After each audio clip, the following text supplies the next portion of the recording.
The Backrooms broadcast, looping halls. Hey everyone, it's Alex. I'm making this video to document the strangest thing that's ever happened to me. It started when I was walking home from work late one night. The streets were empty and quiet, with just the distant hum of streetlights overhead.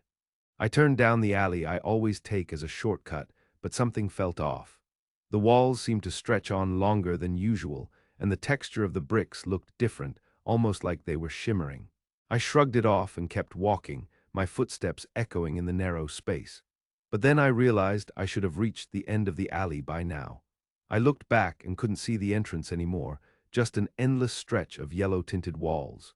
My heart started racing as I quickened my pace, trying to find a way out. The alley seemed to loop back on itself, depositing me in the same spot no matter which direction I went. The hum of the lights grew louder, piercing my ears with a shrill whine.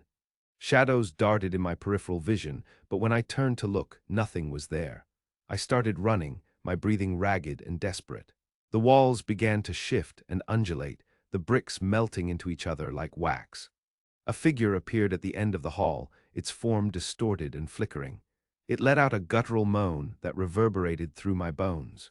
I screamed and turned to flee, but the ground gave way beneath my feet.